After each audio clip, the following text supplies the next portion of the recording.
you're up there today, think about being an 18-year-old kid, first time. You're one of the chapter guys, right? Are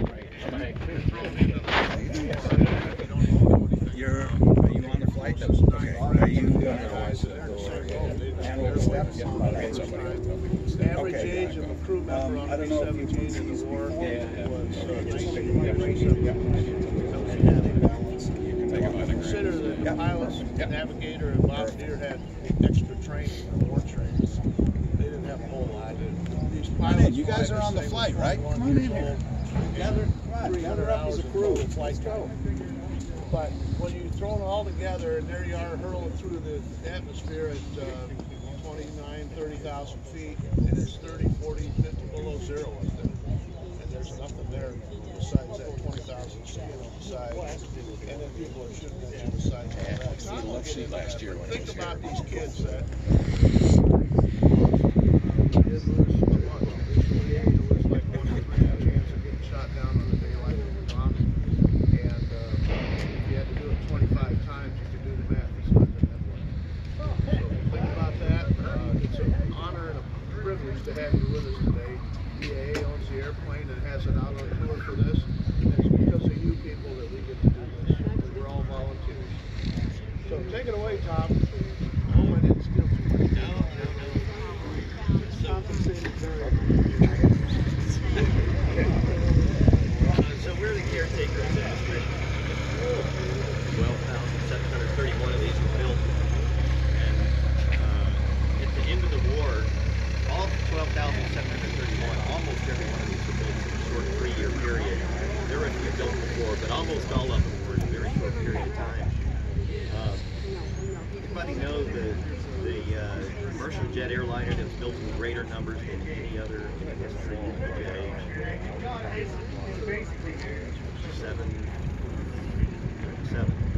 10,350 some odd of those have been built.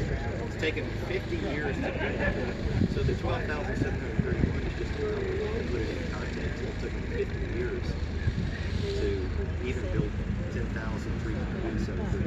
It's a phenomenal effort that it took to get these planes built in that large number. If you combine just the B-17s and B-24s that were built in World War II, combine just the two numbers of those alone, you add up every commercial jet airliner that Boeing has ever built, that McDonnell Douglas has ever built, and that Airbus has ever built.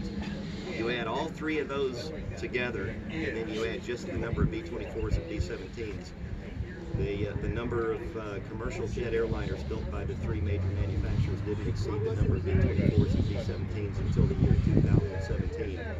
It took 60 years for them to build that many. That's the effort that it took to win this war. Ken mentioned that these kids went over, and the sacrifices they made were just absolutely, it's just unfathomable when you think about it. Out of the 12,731, at the end of the war, there were only 3,600 of these left in the U.S. Army Air Force inventory. That's it. So roughly 4,500 or so were shot down in combat. The rest of those that were lost, split between training and ferry accidents. 10 men on board almost each one of these. If you're lucky enough to get to bail out, come down in a parachute, spend the rest of the war in a POW camp. That was great, but a lot of them couldn't do that. Ken mentioned the temperature. Who has experienced 40 below zero here? Just a show of hands. Okay, so you think that's pretty good, right? Have you then gone in your garage, pulled your Ferrari out, taken it out on the interstate up to 180 miles an hour, and then rolled the window down? Have you done that? See that window right there? That window that's on a Jeep. Okay, that window wasn't there on the E and F models. The models prior to this, it was a wide open window that they would then point the waist guns out. So the question of whether this was a heated airplane, the window's wide open. So these guys are sucking oxygen. The oxygen level at 25, 26, 28,000 feet is a third of what it is on the ground. You have to have oxygen. Without that, you got 3 to 5 minutes of useful consciousness, and then you're soon to be dead. Then you've got the 40 below zero that you're dealing with. The whole time you're trying to defend the airplane with the waist guns, and you're trying to squeeze on the oxygen tube because as you breathe there's condensation and it's freezing the tubes. Just to be able to keep your oxygen going, to keep your the suit plugged in, to keep the heat. There were a lot of people that didn't make it even before they got into hostile territory. It was a very, very dangerous environment. So we're here to honor the greatest generation and keep that piece of history going. We couldn't do that without you all. I know that it's not a cheap flight, but even the money that you pay doesn't, you know, everything that we bring in does not pay for this plane. Fortunately, the EAA and other donors get involved, and as long as we can keep this plane flying, we have that piece of history going. Someday when this plane goes in a museum and goes behind velvet ropes, the only thing that anybody will ever know about this, about what these guys did, you can put on a 3x5 poster board in front of it, and nobody will ever know after that. As long as we can keep it flying and you all can get in it, and you're going to get out, you're going to experience the spirit of the guys that flew in this stays with the airplane. You're going to experience that when you get out of this airplane. If you haven't already, and if you're not already passionate about the history, you're going to go buy the books. You're going to go learn the history. You're going to go learn about the family members in your family that flew in these planes, and you're going to keep that history going. You'll tell your kids and grandkids. That's what our goal is, and that's what we're here for. So. Okay, any questions about the airplane? Tom told you they made 12,731. Boeing, it's a Boeing B-17. They built, Boeing built half of them, about half. The other half was split between two manufacturers, and usually we set Douglas it Aircraft Corporation, the and the Vega, now what's it, Northrop? Vega, Burbank, California, and they built about a quarter of it. It's a weird thing. It's kind of like having a Ford Motor Company build Chevys. Everybody talks about schedule. I'm trying to get when I'm going to be here, so you guys know. He's got that environment or not. So of that, when you want it, I'll read half were built by Boeing, a quarter by Douglas, and a quarter by Vega.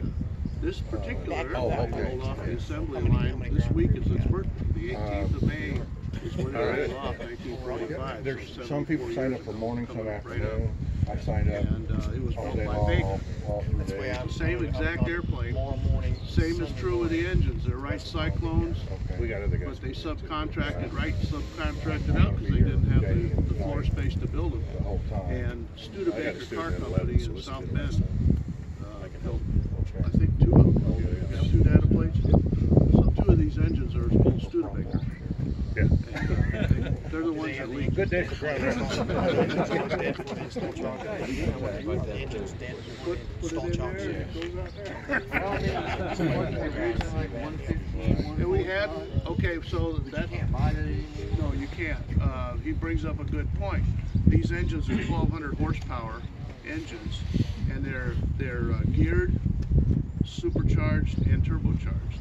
The turbochargers is what Tom was telling you that allowed these airplanes to fly up at 30,000 feet. We don't need to know that it's 30 below zero up there because I already do, and we don't use these turbochargers anymore, although they are part of the exhaust, and you can see them on the airplane. They're an integral part. So they're still here, we still maintain them, but they're not hooked up to it. We do use the superchargers, however, and today's manifold pressure outside, this is about 29 inches of mercury right here sitting, and we use 41 inches for takeoff, which is supercharged up to that. The superchargers internal to the engine.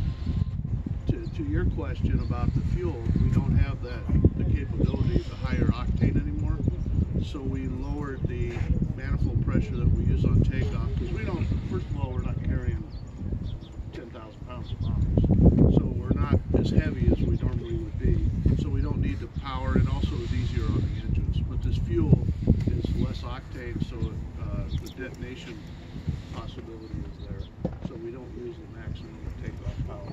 So all we have is 100 octane fuel to equip, and we use 41 inches of manifold pressure. The gearing is a 16:9 ratio, which means that the engine's turning 2,000, the propeller's turning about 1,100. It does two things. By having a higher RPM, it produces more horsepower, and by having a lower RPM propeller, it makes it more efficient. Any other questions? Oh, well, Captain Ewing will be taking you for a little ride today. We'll be at just about 50 feet. Head out toward the Shelbyville area. It's a real nice scenic route. Saw it last year. Hey, one more quick. There's a local connection to a very important component on this airplane. Oh, I know that one. North bomb site. What do you know about the North Bomb Site? I don't know. Might be the same size. I'm like you, I got a sack on. And the guy one of the guys that helped design the gear mechanism was Arthur Pitt. Anybody know, what else do you know about, what about the clearance, the security clearance of the North Bomb Site? Anybody know anything about that? Was it top secret? Yeah. Was it? Wait a minute, was Not it as tight as our hire government somebody is now. who worked there and he sold it to the... Okay. The Norden Bomb Site, it's interesting because the Norden Bomb Site really is, represents so much about what went on in World War II. The Norden Bomb Site was not as secret as most people think it was. There was a, up in New York, there was a German national working for the Norden Bomb Site Company, and there's a German spy network called the Duquesne Network. Now this German national took the Norden Bomb Site plans in 1938 and sold it to the Duquesne Network, and they took it back to Hitler. And this Duquesne Network worked all over the world gathering all these secrets. Well, Hermann Lang sold it to the Duquesne Network, went back to Germany, and honestly, the myth of the Norden Bomb Site, there's a lot of myths about it. It was a wonderful piece of equipment, but it wasn't as accurate where we needed to use it as the myth lends itself to, and the secrecy of the Norden Bomb Site. They already had that technology well before the war. By the time World War II started, the security level of the Norden Bomb Site had actually been reduced to what they call restricted, which is the lowest level of anything that is considered a secure piece of equipment. So it really wasn't all that secure. Now the bombardiers didn't even know that. It was a different time. We had just joined in the war effort, and Americans needed to know that we had something special, and it was touted as something very top secret and very revolutionary, and it was, but the myth is a lot more interesting than the reality on the Norden Bomb Site, and it is, but it did the job, and it's a local piece, right? It absolutely did. Now, if the Norden Bomb Site were as accurate as the myth shows, that we wouldn't have needed to send armadas of 500 to 1,000 B-17s to do the job. We could have sent 2 or 3 and sent them right down the chimneys, but that wasn't the case. So, wonderful piece of equipment. We have a Norden Bomb Site on this airplane. So when you go get to walk up in the front, go take a look at it. You'll see right on the bomb site, next to it, you'll see a yoke that looks like a steering, like you would steer the airplane with. That's actually not part of the bomb site. That's what they operated the chin turret with. And very quickly, the Norden Bomb Site, the way that it worked, we've always been able to calculate a trajectory of a bomb based on the altitude, the velocity, the wind correction angles, and the bomb ballistics and the bomb aerodynamics. We've always been able to do that. But to go in and mount a sight like on a rifle and then just hard fix that on an airplane and try to drive that airplane around to that point where the crosshairs exactly go over a target and then precisely push a button and drop it would be virtually impossible to do. So what the Norden Bomb Site did, you took all of those calculations and entered them into the Norden Bomb Site, which is a series of analog computers. You entered all that information and it's stored in the guts of the Norden Bomb Site.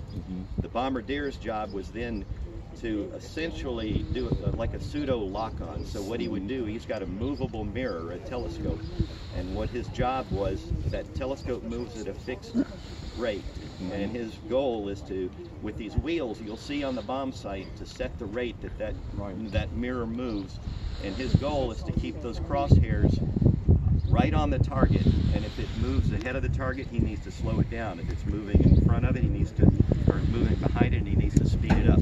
So he needs to set it where it is at a constant rate following the target, with the angle of the trajectory stored inside of it, and the minute those two angles meet on that Norden bomb site, they've got it set automatically, and all the while the Norden bomb site is actually steering the airplane, and when those two angles meet, then the bombs automatically drop.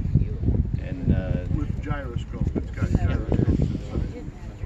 See, that's why I told you he's much smarter. You guys ready?